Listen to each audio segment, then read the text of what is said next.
সবচেয়ে বেশি জুলুমের শিকার হয়েছেন একমাত্র আলেম সমাজ। তার প্রমাণ হয়েছে 21 মাস গৃহবন্দী করে আল্লামা মুফতি ফজলুল হক আমিনীকে নির্মমভাবে নির্যাতন করে মৃত্যুর ফেলে দিয়েছেন।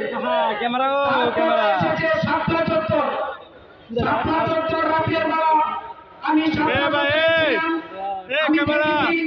কিভাবে এই লাইট অফ করে কিভাবে আমাদের উপর গুলি বর্ষণ করা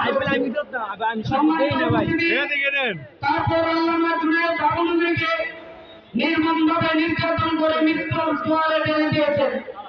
সম্মানিত উপস্থিতি, আমাদের নবীনগরের কৃতি সন্তান হাফেজ মাসুদকে 2001 সালে এই কোরআনের মুক্তাদিনের নেতৃত্বে জারিয়ার মধ্যে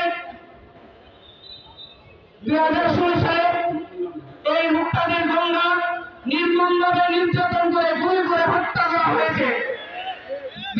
প্রিয় উপস্থিতি, তারপরে এই মোদী বিরোধী আন্দোলনে সবচেয়ে বেশি এই কুয়াঙ্গার মোদী এবং ভূমি হাসিনার নেতৃত্বে এবং রুবেল সুমনের নেতৃত্বে একমাত্র ব্রাহ্মণবাড়িয়াতে একটা ব্রাহ্মণবাড়িয়ার মাটি এই আলেমদের মাটি বলেই এই ব্রাহ্মণবাড়িয়াকে মাটির সাথে আলেমদেরকে মিশিয়ে দেওয়া হচ্ছে।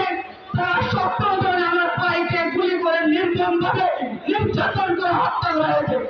প্রিয় উপস্থিতি, আজকে এই মহাসমাবেশে হেফাজত ইসলামের সংগ্রামী মহাসচিব আমাদের প্রিয় অভিভাবক আল্লামা শহীদ সাদিকুর রহমান হুজুরের কাছে আহ্বান করব, এই খুনি হাসিনা সহ মুক্তাদির সহ যে সমস্ত দোষীরা রয়েছে সকলের বিরুদ্ধে ব্রাহ্মণবাড়িয়া থেকে তাদের বিরুদ্ধে মামলা করা হোক।